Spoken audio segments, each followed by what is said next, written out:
Hello दोस्तों, उन तमाम छात्रों को बहुत बहुत बधाई जो आज के सीटेट के परीक्षा में शामिल हुए थे। दोस्तों, मैं आशा करता हूं आप लोगों ने बहुत अच्छे से पेपर को किया होगा और बहुत अच्छे स्कोर को किया होगा और आप निश्चित रूप से परीक्षा को क्वालिफाई करने वाले हैं। तो दोस्तों, शुरू करते हैं वीडियो को।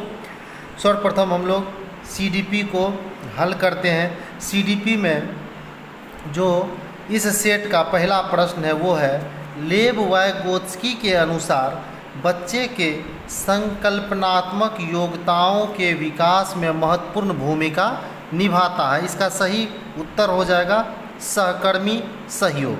सहकर्मी सहयोग इसका सही उत्तर हो जाएगा। दूसरा प्रश्न है, 4 वर्ष की अपर्णा कहती है कि एक बटन जिंदा है क्योंकि यह उसकी शर्ट को एक साथ बांधने में मदद करता है। जीन पियाजे के अनुसार उसकी सोच की विशेषता है। सही उत्तर हो जाएगा जीववादी चिंतन। सही उत्तर हो जाएगा जीववादी चिंतन। अगर आपने जीववादी चिंतन में टिक किया होगा तो दोस्तों ये निश्चित रूप से आपका सही होगा। अगला प्रश्न है, लेव वाइगोत्स्की 3 नंबर प्रश्न है, लेव वाइगोत्स्की के सिद्धांत के अनुसार आंतरिक वाक, पहला ऑप्शन है, बच्चे के लिए अपनी सोच को नियंत्रित करने का एक तरीका है। दूसरा ऑप्शन है, बच्चे के लिए एक काल्पनिक दोस्त के साथ संप्रेषण करने का एक तरीका है। तीसरा है, संज्ञानात्मक अपरिपक्वता का प्रतीक है। तो इसका सही उत्तर यही होगा मेरे दोस्तों, संज्ञानात्मक अपरिपक्वता का प्रतीक है। संज्ञानात्मक अपरिपक्वता का प्रतीक है। चौथा प्रश्न है, ध्यान देंगे, चौथा प्रश्न है, हावर्ड गार्डनर के अनुसार एक दर्शन शास्त्री के पास डैश प्रकार की बुद्धि और मूर्तिकार के पास डैश प्रकार की बुद्धि होती है। तो इसका सही उत्तर हो जाएगा अंतःव्यक्ति दिक् स्थान। इसका सही उत्तर हो जाएगा अंतःव्यक्ति दिक् स्थान। यही इसका सही उत्तर रहने वाला है। अगला प्रश्न है दोस्तों 5 नंबर, निम्नलिखित में से कौन सा विफलता के लिए आंतरिक आरोपण का एक उदाहरण है। निम्नलिखित में से कौन सा विफलता के लिए आंतरिक आरोपण का उदाहरण है। इसका सही उत्तर हो जाएगा, मैं परीक्षा में फेल हो गया क्योंकि मैंने पर्याप्त पढ़ाई नहीं की। मैं परीक्षा में फेल हो गया क्योंकि मैंने पर्याप्त पढ़ाई नहीं की। छठा प्रश्न है, निम्नलिखित में से कौन सा एक ऐसे प्रश्न का उदाहरण है जिसमें विद्यार्थी को अपनी सोच पर विचार करने की आवश्यकता है। इसका सही उत्तर हो जाएगा, कक्षा की शुरुआत से क्रियाओं के उपयोग के बारे में आपकी समझ कैसे बदलती है। यही आपका सही उत्तर होगा। अगला प्रश्न है, निम्नलिखित कथनों को पढ़िए तथा सही विकल्प का चयन कीजिए। 7 नंबर है, निम्नलिखित प्रश्न को पढ़िए तथा सही विकल्प का चयन कीजिए। बहुत कम उम्र में दुनिया भर में अधिकांश संस्कृतियों में लड़कियां गुड़िया को खिलौने के रूप में चुनती है, जबकि लड़के कारों के साथ खेलना पसंद करते हैं। कारण, बच्चे किसी विशेष संस्कृति की अपेक्षाओं के आधार पर एक लड़के या लड़की के लिए क्या उपयुक्त माना जाता है, इसके बारे में जानकारी व्यवस्थित करते हैं और इसके अनुसार व्यवहार करते हैं। तो दोस्तों ए सही है, ये ए जो है ये सही है, परंतु आर गलत है। ये ऑप्शन गलत हो जाएगा। दूसरा ए और आर दोनों गलत है, ये भी ऑप्शन गलत हो जाएगा। सही उत्तर आपके ये हो जाएंगे, ए और आर दोनों सही हैं तथा आर ए का सही व्याख्या है। ये आपका सटीक उत्तर हो जाएगा। ए और आर दोनों सही है तथा आर ए की सही व्याख्या है। अगर आपने ये उत्तर लगाया है ऑप्शन नंबर 3 तो आपके उत्तर बिल्कुल सही रहने वाले हैं। अगला प्रश्न हम लोग देखते हैं, प्रश्न संख्या 8। प्रश्न संख्या 8 है, निम्नलिखित कथनों को पढ़िए तथा सही विकल्प का चयन कीजिए। अभिकथन, शिक्षकों और साथियों जैसे अधिक जानकार अन्य लोगों के साथ बातचीत अन्य लोगों के साथ बातचीत, थोड़ा सा बड़ा कर लेते हैं नहीं तो आप लोगों को छोटा छोटा दिखाई दे रहा होगा।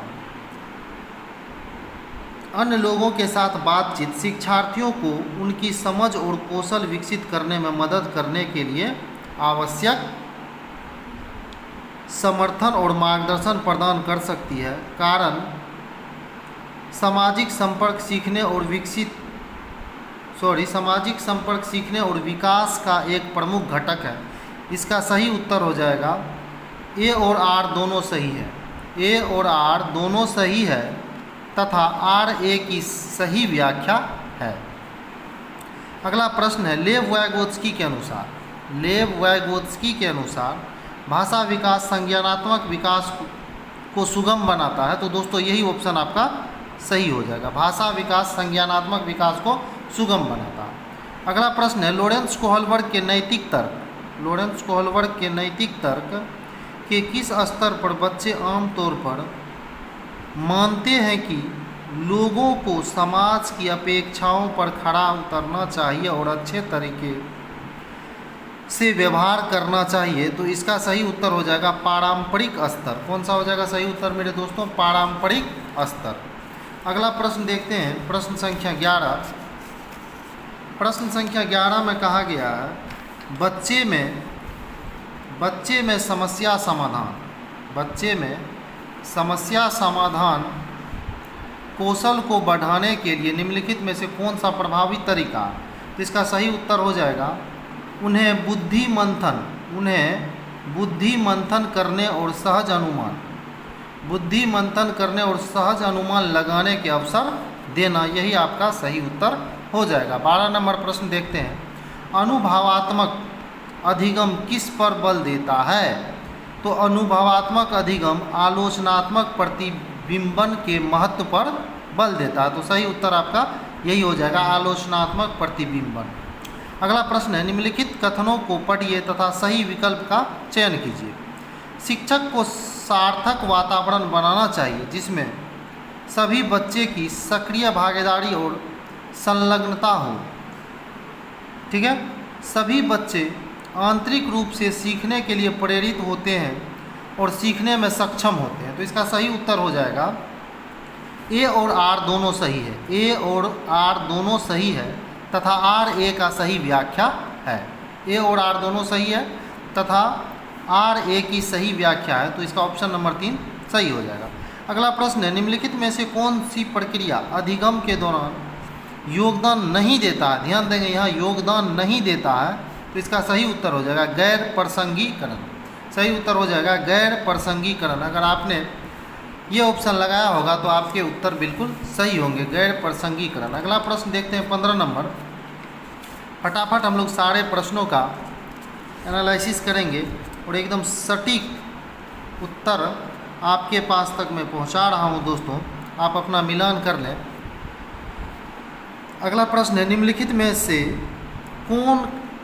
कौन सा स्थूल गतिक कौशल है? तो तैरना। सही उत्तर हो जाएगा तैरना स्थूल गतिक कौशल है।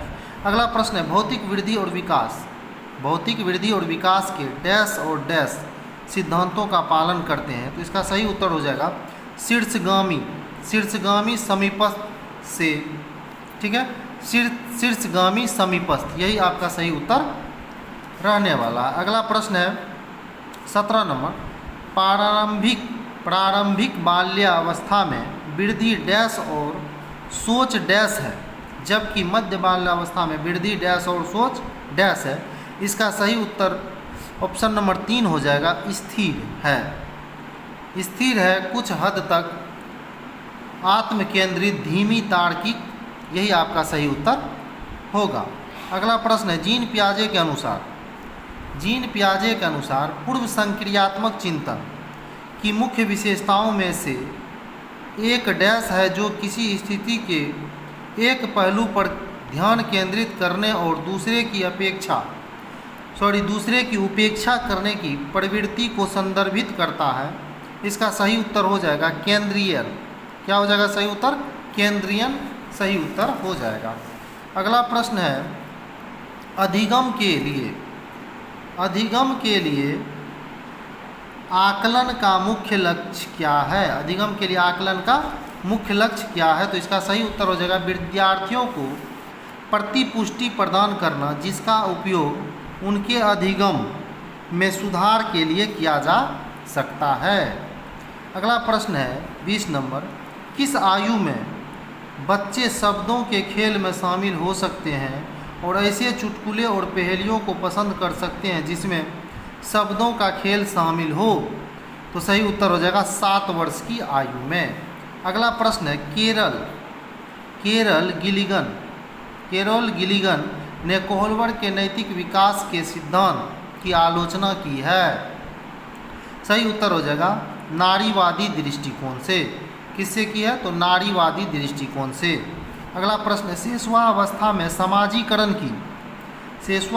समाजीकरण की डैश संस्थाएं प्रमुख रूप से महत्वपूर्ण है, जबकि प्रारंभिक बाल्य अवस्था में समाजीकरण की डैश संस्थाएं भी महत्वपूर्ण हो जाती है। सही उत्तर हो जाएगा प्राथमिक माध्यमिक। सही उत्तर हो जाएगा प्राथमिक माध्यमिक। अगला प्रश्न है प्रश्न संख्या 23, देखेंगे हम लोग। डिस्ग्राफिया बहुत आसान क्वेश्चन है दोस्तों। इसका सही उत्तर हो जाएगा एक आंतरिक विकार जिसकी विशेषता अक्षरों और आकारों को बनाने में कठिनाई है। अगला प्रश्न है, प्रतिभावान बच्चे को शिक्षित करने का उपागम जो उन्हें असामान्य रूप से तीव्र गति से पाठचर्या के माध्यम से आगे बढ़ाता है, क्या कहलाता है? तो ये हो जाएगा संवर्धन। क्या हो जाएगा मेरे दोस्तों? संवर्धन कहलाता। अगला प्रश्न है, निम्नलिखित में से स्वालीनता वाले विद्यार्थियों की विशिष्ट विशेषता कौन सी है? स्वालीनता वाले विद्यार्थियों की विशिष्ट विशेषता कौन सी है? तो सही उत्तर हो जाएगा बार बार दोहरा और आवर्ती व्यवहार। बार बार दोहरा और आवर्ती व्यवहार। शिक्षक जो समावेशी कक्षाओं की दिशा में काम कर रहे हैं, उन्हें चाहिए कि वे पाठचर्या में अनुकूलन करें, सही है। विविध दृष्टिकोणों को शामिल करें, सही है। अपने स्वयं के अंतर्निहित पूर्वाग्रहों की जांच करें, बिल्कुल सही है।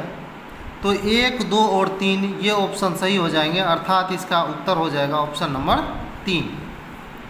अगला प्रश्न है, विद्यार्थियों की सीखने की शैलियों में विविधता। विद्यार्थियों की सीखने की शैलियों में विविधता, सही उत्तर हो जाएगा, को महत्व दिया जाना चाहिए और मानव विविधता के प्रतिबिंब के रूप में देखा जाना चाहिए। 28 नंबर क्वेश्चन, निम्नलिखित कथनों को पढ़िए तथा सही विकल्प का चयन कीजिए।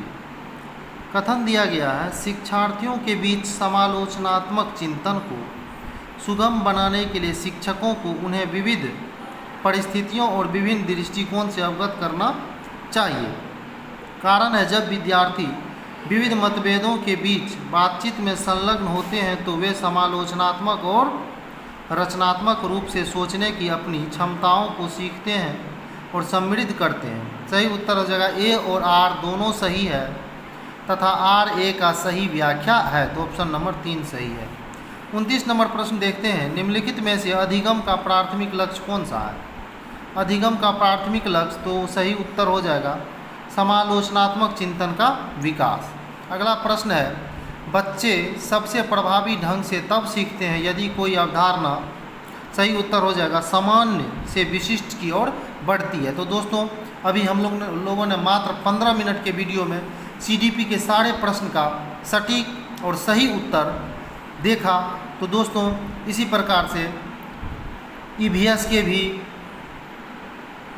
एनालिसिस लोड कर दिए गए हैं, आप उसे भी अपने प्रश्न को निकाल कर उससे सही ढंग से मिलान कर लें ताकि आप बिल्कुल कंफर्म हो सकें कि आप कितने नंबर ला पाएंगे और क्वालिफाई होंगे या नहीं।